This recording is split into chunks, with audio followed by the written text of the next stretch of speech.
Hi, I'm Lloyd Pye.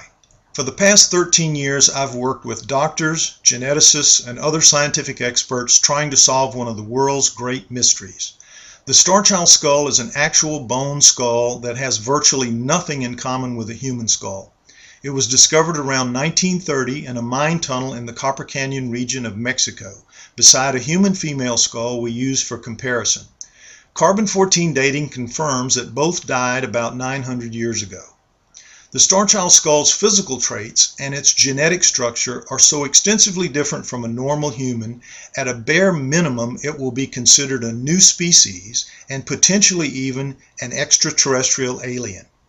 Since 1999, our goal has been to answer two astonishing questions about it. What on earth is the Starchild skull, and is it even from Earth? Many amateurs and credentialed professionals insist the Starchild skull was a human that suffered an extreme illness or deformity. Other experts discount that because they, unlike most critics, actually examine the skull. Those hands-on experts overwhelmingly agree the Starchild is completely unique and it does not fit the known profiles for any genetic variation or congenital defect. A common misconception about deformity is that genetic variation can produce any kind of physical alteration. This is wrong because survival past conception depends on genetic variations that fall within very narrowly defined parameters. Extensive physical and/or genetic variations are always fatal, and in the Starchild's case, we know from partial DNA recoveries that its genome contains vastly more genetic variations than any human could possibly survive. Despite our best efforts to present the truth about the Starchild, misinformation persists on the internet, including allegations that DNA recoveries have shown it to be 100% human, that its flat rear was caused by cradle boarding or some other cranial binding, that the expanded parietal bones at its sides were caused by hydrocephaly, and that its general weirdness was caused by progeria. Cradle boarding was a widespread practice in primitive cultures around the world. Infants would be swaddled onto a board carried on their mother's back as she did her daily work. To support their weak necks, infants' heads were loosely strapped down. Extensive resting of the rear of the head against the cradle board slowly deformed the soft skull bones until they were as flat as the board. A perfect example of cradle boarding is the human female found with the Starchild. The rear of her skull is bored flat from the top of the crown to just above the inion, the knob of bone at the lower rear of every human's head, where neck muscles attach to our skulls and prevent further flattening. In contrast, the Starchild skull has no inion, and its flattening extends well past where its inion should be. Also, any method of artificially shaping infant skulls leaves unmistakable evidence on their soft bones, and no such evidence is found on the Starchild's clearly convoluted bones, as observed by Dr. Ted Robinson. In addition, if the Starchild had ever been cradle-boarded, even once, the angle of the skull's downward tilt would be so extreme it would have choked to death in minutes and never would have reached adulthood, which we know it did. Therefore, no smooth flattening plus no choking hazard equals the Starchild was not cradle-boarded. Another misguided explanation that tries to account for the Starchild's physical anomalies centers on the bulging parietal bones at the sides of its head. Skeptics insist those must result from hydrocephaly, which causes excess spinal fluid to collect in or around the brain, which expands the skull uniformly, like a balloon. The first areas to expand are the suture lines, created by the disconnected edges of several bone plates that comprise an infant's skull, and which gradually close during its first 2 years to eventually fit together like puzzle pieces. In the Starchild skull, all of its sutures join normally, with no signs of separation, which by itself rules out any form of hydrocephaly. In addition, notice that a three-way junction of sutures actually dips inward. Could a balloon be blown up with a crease on its surface? No, and neither could the Starchild, unless its three-way plate junction was fused solid rather than closed normally. This is a standard CAT scan showing none of its cranial sutures were fused, a fact Dr. John Baczynski, a radiology expert, confirms. An inward crease plus no fused sutures equals the Starchild did not have hydrocephaly. The most recent favorite among skeptics trying to explain away the Starchild is progeria, a highly complex, inevitably fatal condition that causes infants to grow old at an extremely accelerated rate. Hopeful critics point out that one of the Starchild's projected facial features, its greatly reduced lower face, is similar to the facial reduction seen in progeria victims. However, the skulls of progeria victims are innately human, while the Starchild is not. There is no way to fit the Starchild skull into the head of a progeria victim because their physiognomy is so different. Another progeria symptom found in the Starchild is thin bone, but the similarity ends there. As progeria thins out its victims' bones, it greatly weakens them, whereas the Starchild's thin bone is 2 or 3 times harder than normal human bone. In fact, biochemically, it's more like human tooth enamel. Also, in progeria victims, the fontanelle, the soft spot at the top of the head, nearly always remains open until death, while the Starchild's is clearly closed. So, extremely hard bone plus a closed fontanelle equals the Starchild did not have progeria. 13 years of struggle to decipher the riddle of the Starchild skull make clear that nothing about it is simple or easy. Yet today we know several things about it with a high degree of certainty. It did not miraculously survive massive DNA disruptions that would kill any normal human shortly after conception. Its head was not cradle-boarded, it did not suffer from hydrocephaly or any other congenital defect, and it most clearly did not suffer from progeria. With those issues settled, let's turn to DNA. In the Starchild's case, 3 rounds of DNA testing have occurred. One was in 1999, the Stone Age of DNA testing, which concluded that the Starchild was a human male. 4 years later, in 2003, that original test was thoroughly discredited by a far more sophisticated series of tests that indicated the Starchild was a hybrid being with a human mother and a non-human father.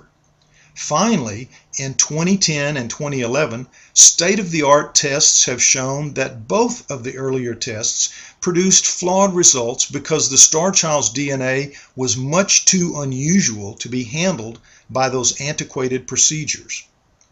Despite the latest test results, people frequently tell me they've heard or read that the Starchild's DNA was proved to be 100% human. Critics doggedly insist the earlier results provide reliable confirmation that the Starchild is human. This gross factual error is widely dispersed across the internet because skeptics wrongly believe that if any sample of unknown DNA has any part that resembles human DNA, the sample is automatically from a human. This isn't just wrong, it's absurdly wrong. Human DNA is widely shared with dozens of other species. Chimps share 97% of their genome with humans. Gorillas, 95%. Rats, 70%. Mice, 65%. And even fruit flies share 60%. Therefore, a few strings of base pairs of Starchild DNA that happen to match human DNA does not mean it's entirely human, not by a mile. One absolute truth that everybody everywhere can count on is that no DNA recovered from the Starchild thus far actually proves it is 100% human. To grasp the basics of this debate, we need to understand that all humans have 2 types of DNA. Nuclear DNA comes from both parents and gives us our individuality.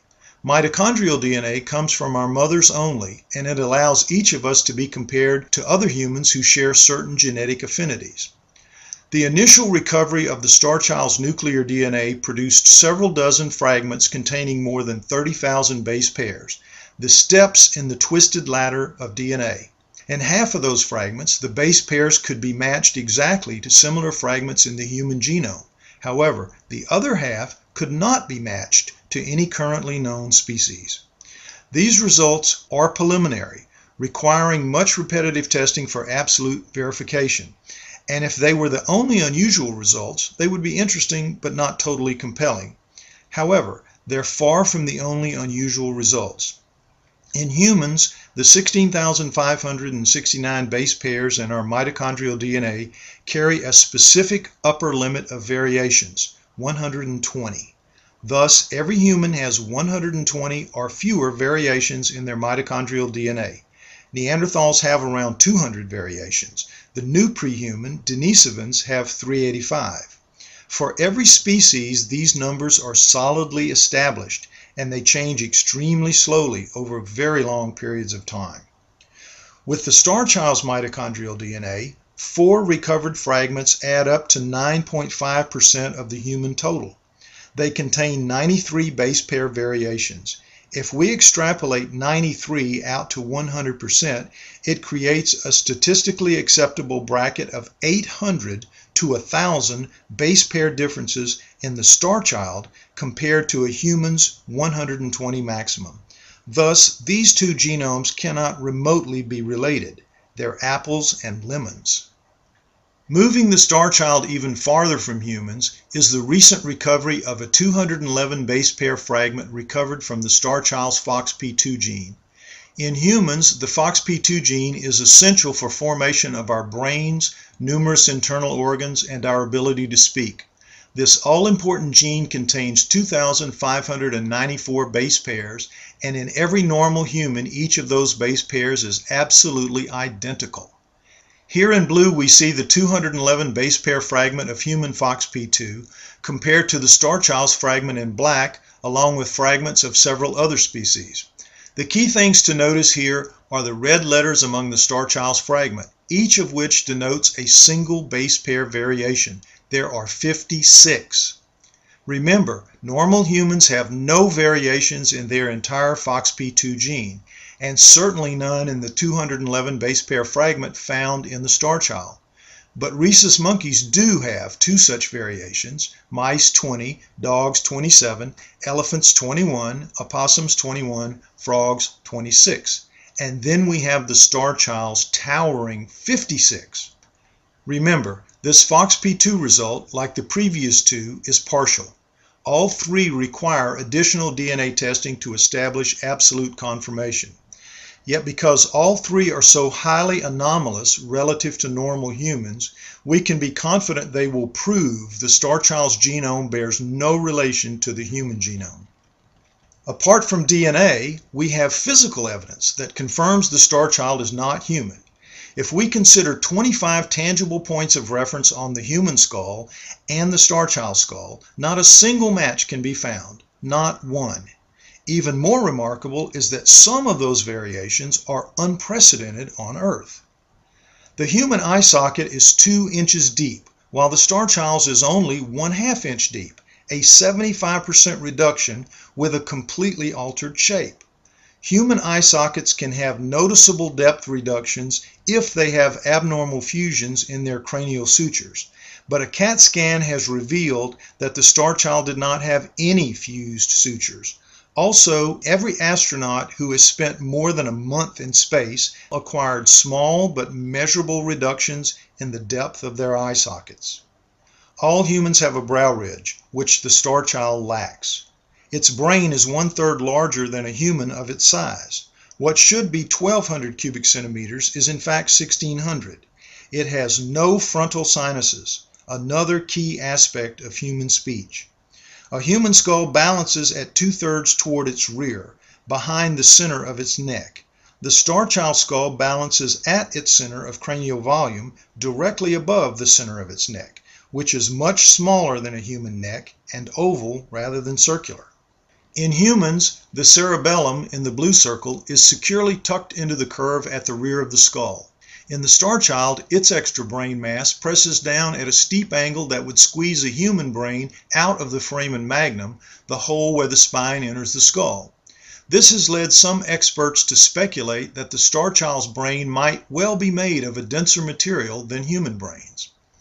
The Starchild had very small cheekbones and correspondingly small chewing muscles. A fragment of the Starchild's maxilla, its upper jaw, reveals a mouth the size of an infant's that contained a full set of adult teeth, although only 2 remained intact. Those 2 teeth were worn to an extent not possible for a child, and also seem unlikely in an adult with such reduced chewing capacity due to its greatly reduced chewing muscles. This has led to speculation that the Starchild might possibly grow multiple sets of teeth during a greatly expanded lifetime. On the surface of human bone are many small pits called lacunae, which are an essential factor in the biological functioning of all vertebrate bone. Yet the Starchild bone contains no lacunae.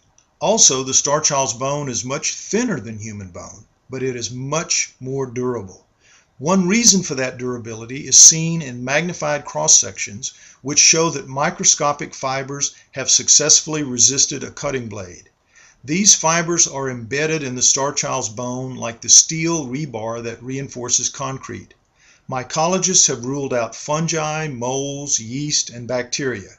These fibers are a natural part of the Starchild's bone, and nothing like them has ever been found in any other bone from any other creature on Earth.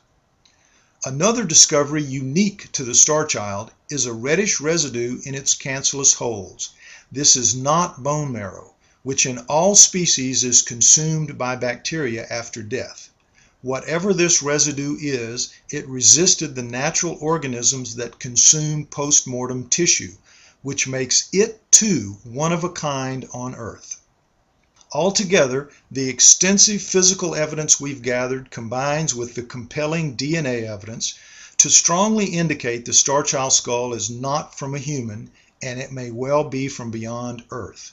However, to prove that radical claim to a level no critic or skeptic can challenge, we have to secure a complete genome recovery. When we do that, it will be one of the greatest milestones in human history. Unfortunately, no endeavor of such size and importance can be completed without support. If you have found this video compelling and would like to help us by spreading the word about it, or in some other more direct way, please visit starchildproject.com.